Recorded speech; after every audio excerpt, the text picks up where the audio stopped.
Bonjour les amis, hier lundi je m'étais dit que c'était ce mardi le discours de politique générale de Barnier et je me voyais vous faire une vidéo imitant un petit peu Barnier sur ce qu'il devrait dire et sur naturellement ce qu'il ne dira jamais. Je me voyais par exemple expliquer que Barnier, pour séduire les Français, pour leur redonner confiance, il devait annoncer des mesures de remigration massive, il devait fermer les frontières, il devait renvoyer tous ceux qui n'ont rien à faire en France, il devait donc en plus lutter contre l'islamisation de la France, annoncer la fermeture des mosquées, l'interdiction du voile, l'interdiction des camis, la fermeture des boucheries halal et tout pour commencer. Et puis après, par rapport à la situation catastrophique de la France, taper un grand coup sur la table, dire que non seulement les Français n'allaient pas payer plus d'impôts et de taxes,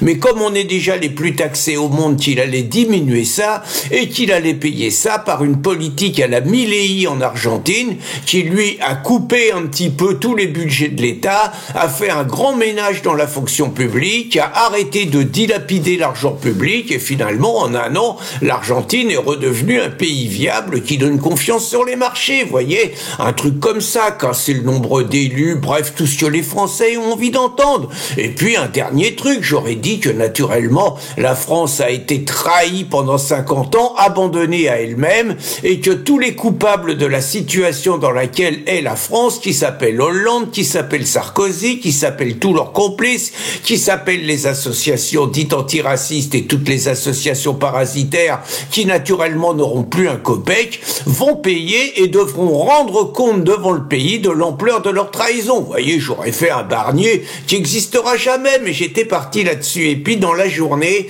je savais que j'allais pas faire ça parce que je sentais une mauvaise nouvelle. J'avais vu qu'un jeune garçon de 17 ans avait été tué dimanche matin devant une discothèque, à la sortie, coup de couteau. Je sentais ça mal. Alors j'ai espéré longtemps.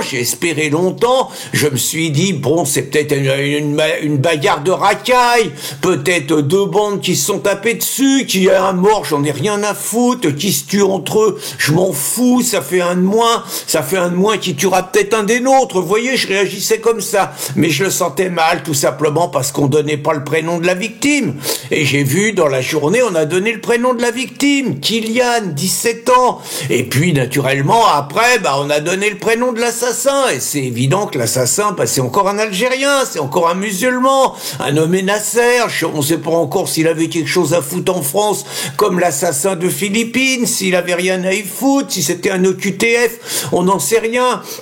On connaît pas tout des circonstances de la mort de Kylian. On sait simplement que c'était un môme qui paraissait sain. Le môme, il avait 17 ans. C'était un champion de boxe de la région normande. Généralement, les petits blancs qui font de la boxe, c'est plutôt les milieux populaires. Vous voyez, on en tire ça comme conclusion.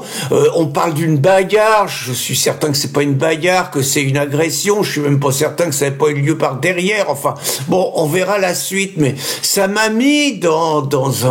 je vous ai fait une vidéo il y a quelques jours sur l'état dans lequel m'avait mis la mort, l'assassinat de Philippines, et je suis un peu dans ce même état. Je vais pas vous refaire la même, mais j'essaye de comprendre pourquoi ça me met dans un état comme ça. Peut-être plus que la moyenne des Français, tout simplement parce que je pense que je suis un peu plus conscient que la moyenne des Français. Donc étant un peu plus conscient, je sais que mes enfants, mais surtout mes petits-enfants, risquent leur vie tous les jours, et c'est ça qui me met dans cet état-là, et ça me met d'autant plus dans cet état-là que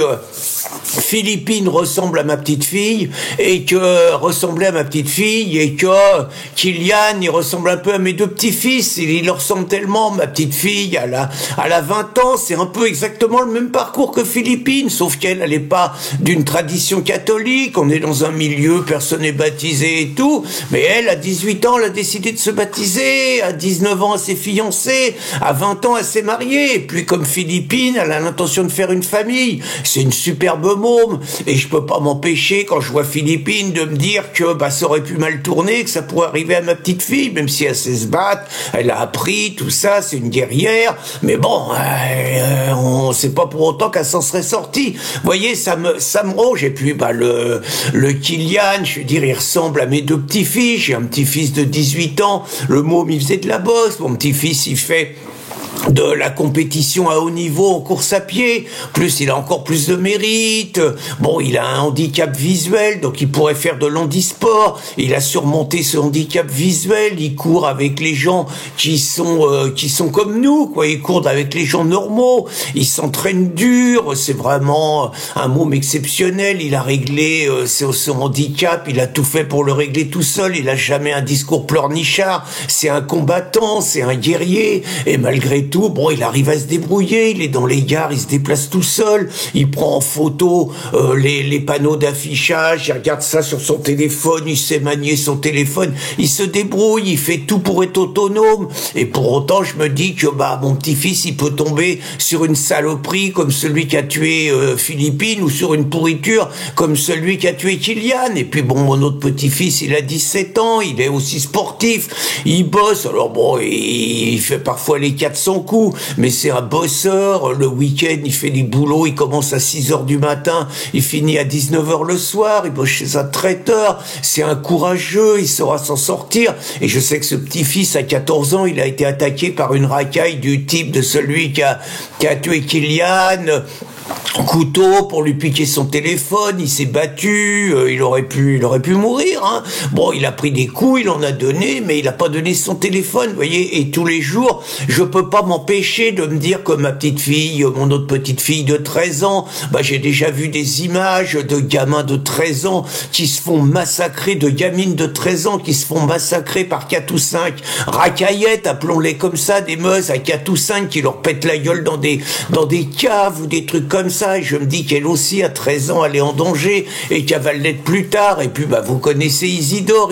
dans 10 ans, il aura 17 ans, il aura traversé déjà plein de choses, je sais que, bon, c'est pareil, c'est un combattant, je sais que c'est pas le môme qui se laisse faire, mais il n'empêche qu'il est exposé, ça me fout dans des rages, je pense à mon copain Patrick Jardin, dans un article hier, Patrick qui a perdu sa fille au Bataclan, il expliquait qu'il y avait 3 choses terribles quand on apprenait ça. La première chose, c'était quand on apprenait l'info. La deuxième chose, c'est quand on allait reconnaître le corps. Et puis la troisième chose, c'est le jour des obsèques.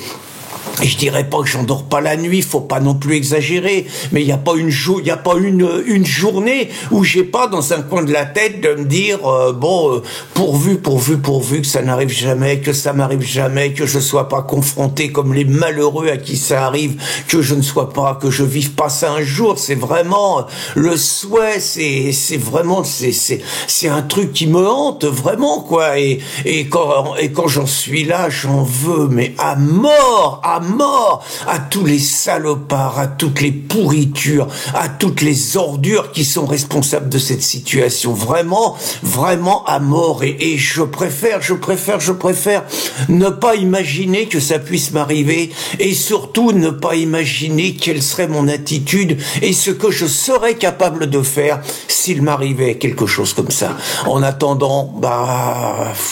bonne chance, bon courage aux parents de Kylian, aux grands-parents de Kylian, aux amis de Kylian, aux frères de Kylian, le grand frère était avec et tout. Vraiment, mes pauvres, bon courage pour la suite. Et puis, organisez-vous, organisons-nous, battons-nous plus que jamais pour que ce genre de choses arrivent de moins en moins souvent. Et pour ça, aider les Français qui se battent, aider les patriotes qui se battent à faire en sorte qu'on tourne enfin la page de ces drames qui ensanglantent la France depuis des années et des années. Allez, bonne journée les amis.